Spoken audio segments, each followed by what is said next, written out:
Boa noite, veja no Jornal da Câmara de hoje. Em grande expediente, o vereador Matheus Wesp defende mudanças no sistema político. Ele é a favor do parlamentarismo para acabar com a corrupção. Vamos imaginar que nós troquemos hoje o presidente Temer, porque não concordamos com sua linha de governo. Ao mesmo tempo irá parar o Estado brasileiro, ao mesmo tempo irá parar a máquina administrativa, que deveriam continuar funcionando normalmente, mesmo com a troca do governo. Claro, como todas as funções são concentradas na mesma pessoa, quando você mexe com uma dessas funções, mexe com todas as outras. Então, quando a gente pede pelo parlamentarismo a divisão de funções, exatamente é para transformar o nosso sistema político em algo mais racional e capaz de dar uma resposta melhor à população. Projeto de lei cria central única para matrículas na rede municipal.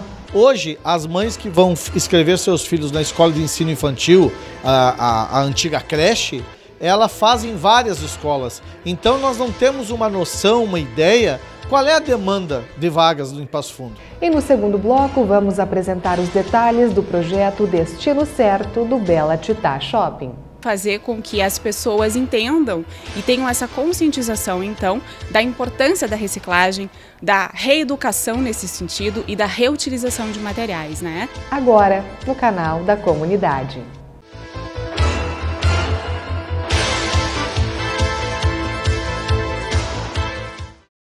O vereador Matheus Wesp utilizou o espaço do grande expediente mais uma vez para falar sobre a necessidade de mudanças no sistema político brasileiro. Para ele, o país precisa adotar o modelo parlamentarista. O vereador tucano iniciou o pronunciamento destacando a crise política brasileira. Matheus Wesp lamenta que a situação tenha provocado descrédito das instituições representativas. Não apenas aqui na esfera municipal podemos observar isso, que o descontentamento com a política no Brasil é geral. E as pessoas, como elas muitas vezes não têm uma expectativa de salvação, de melhora, elas acabam, é claro, atingindo e criticando aqueles que estão mais expostos no cenário político, que são os políticos. O problema que eu vejo é que, e a realidade comprova o meu ponto de vista, é que se nós ficarmos apenas na troca de nomes, na troca de partidos, isso não soluciona o problema. Se de fato solucionasse o problema da política no Brasil apenas a mera troca de nomes e personagens que atuam na política, nós já teríamos a solução do problema político brasileiro há muitas décadas. De fato, se nós olharmos desde o início da República, que é quando começou o nosso presidencialismo, que concentrou poderes nas mãos dos poderes executivos, tanto da União, como dos estados, como também dos municípios, de lá para cá nós tivemos inúmeros partidos, inúmeros presidentes, governadores, prefeitos de diversas características divergentes umas das outras, e nem por isso a política deixou de ter o mesmo aspecto deletério para a população. O que demonstra que o problema não está nos homens, mas nas regras e na forma de se fazer política. Para o fim da corrupção, o vereador aposta na reforma política. Na opinião de Wesp, a adoção do parlamentarismo seria a alternativa mais viável. Neste sentido, protocolou na Câmara de Vereadores uma moção de apoio ao sistema. Caminharemos a moção que foi assinada por quase a totalidade dos colegas ao Congresso Nacional, que esse sistema, separando funções, separando o poder e colocando, de certo modo, essas funções, principalmente a função de chefe de Estado separada da função de chefe de governo e a função também separada da administração, nós diminuiremos o espaço para o cometimento de atos de corrupção. Por um motivo bem simples. Quanto mais poderes decisórios nós entregarmos a uma só pessoa, maior a possibilidade que essa pessoa se corrompa. Quanto menor o leque de possibilidades de escolhas nós deixarmos a determinadas pessoas, menor será a probabilidade de corrupção. E cito com um exemplo bem cotidiano. Vamos supor que o cameraman, você que está me entrevistando e eu façamos um churrasco. E todos os recursos juntados para, por exemplo, compra da bebida, compra do alimento e aluguel do som, seja dado à sua pessoa.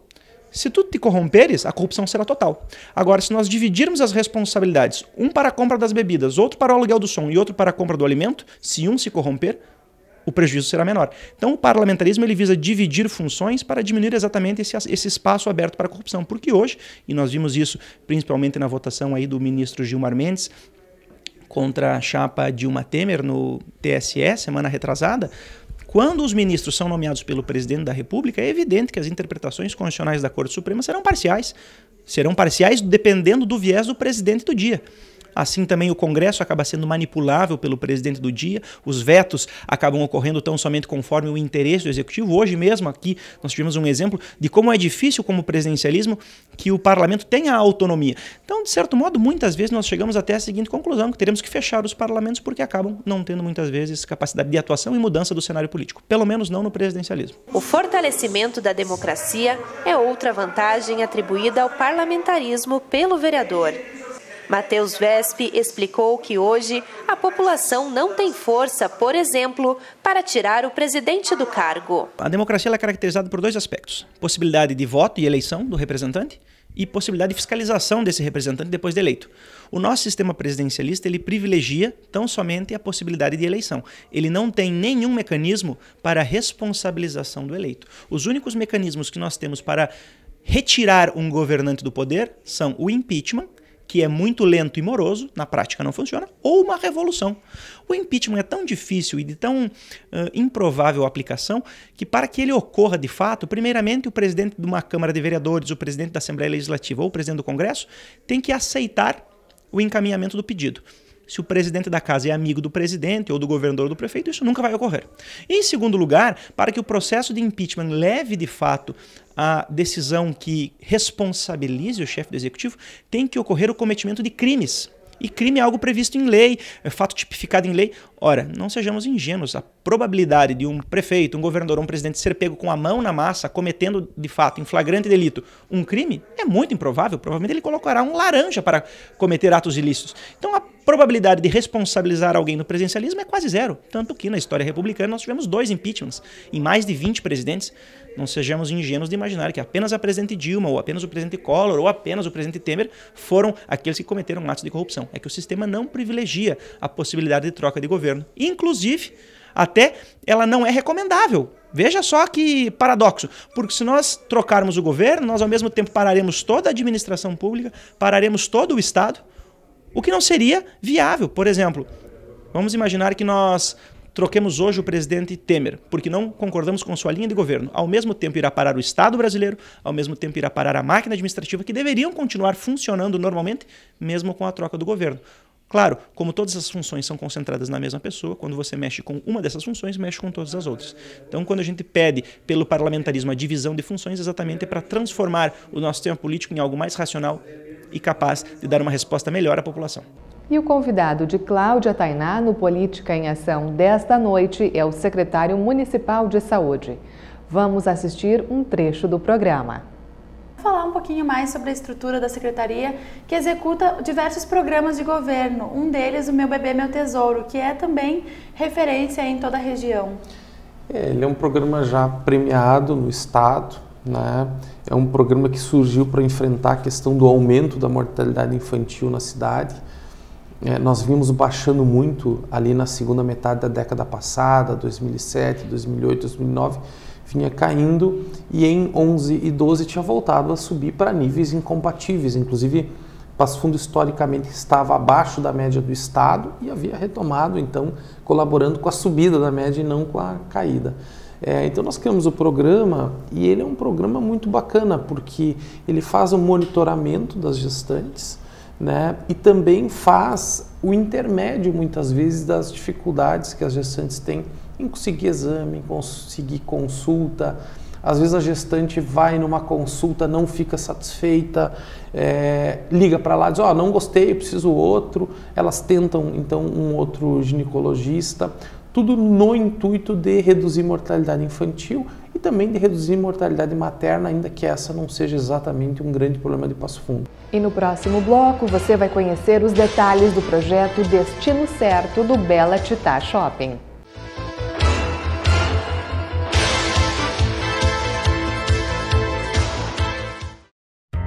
A Câmara de Vereadores está com você.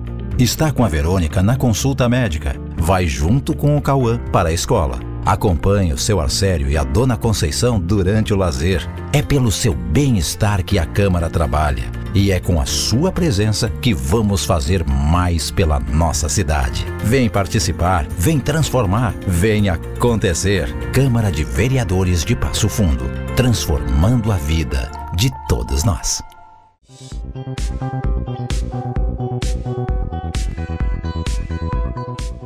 Cuidados que nós devemos ter com a eletricidade. Se você estiver em uma via pública e se deparar com fios de eletricidade, deve isolar o local, chamar uma equipe para que faça manutenção desse local sem jamais tocar nessa fiação. Também quando estiver limpando, várias ocorrências acontecem em andaimes, alguém trabalhando em alguma obra ou alguém limpando vidraças muito próximo à eletricidade. Se encostar nesses fios pode ser fatal, então devemos tomar muito cuidado. Em nossas residências também devemos ter muito cuidado, ainda mais agora chegando o inverno, onde vários aquecedores, ar-condicionado e tantos itens são ligados em nossa rede. Porém, jamais, às vezes não fazemos a manutenção devida para que possa ter uma carga suficiente para atender a demanda dentro da nossa residência. Também devemos ter cuidado à noite, desligar aqueles aparelhos que não são necessários durante a noite estar ligados. Tudo isso vai ajudar na segurança contra a energia elétrica.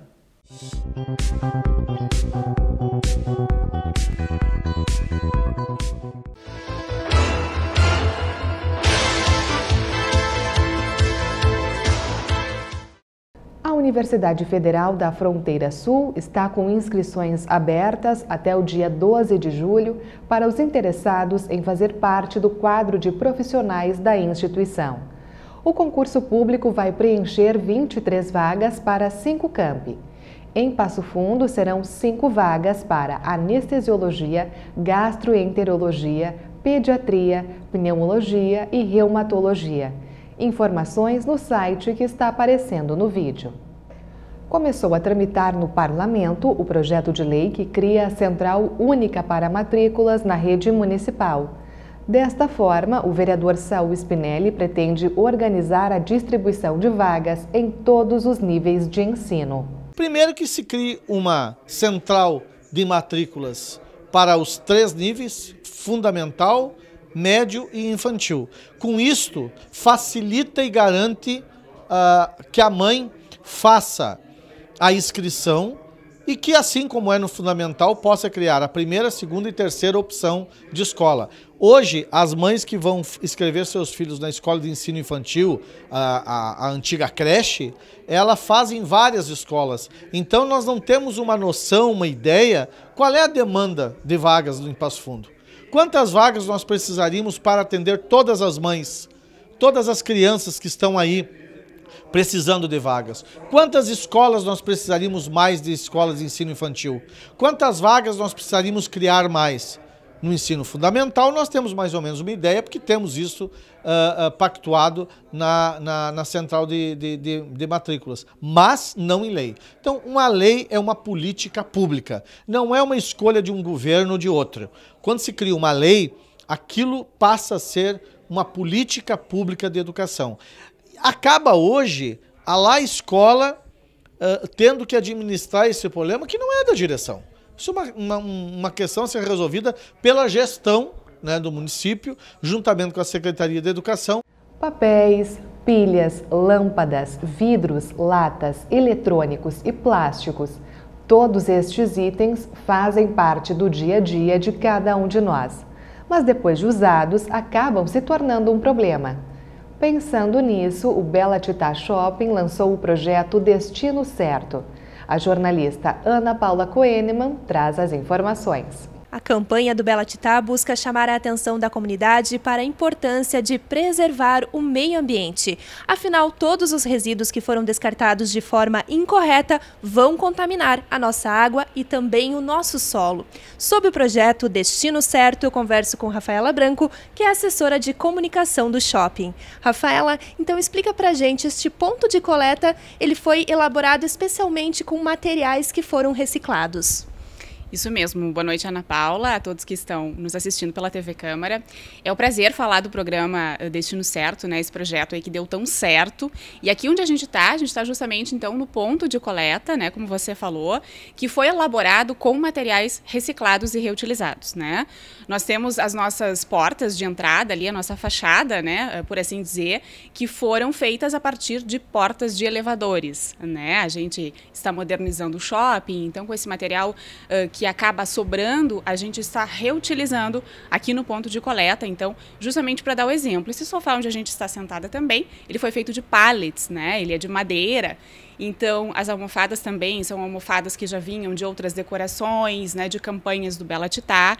Então, tudo isso vem ao encontro da nossa proposta, né, de fazer com que as pessoas entendam e tenham essa conscientização, então, da importância da reciclagem, da reeducação nesse sentido e da reutilização de materiais, né?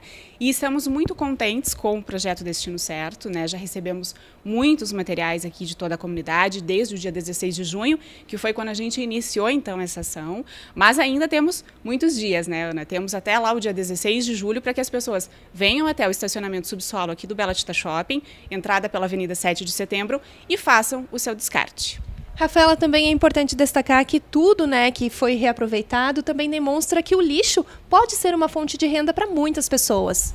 Com certeza, e nós temos exemplos, inclusive, aqui na nossa cidade, né? Temos cooperativas que trabalham com isso, que reciclam lixo, que vendem papelão, e o shopping já há bastante tempo trabalha com isso, né? Não é de agora. Agora, realmente, a gente está com esse projeto em parceria com o Senac, Sistema Fecomércio, né?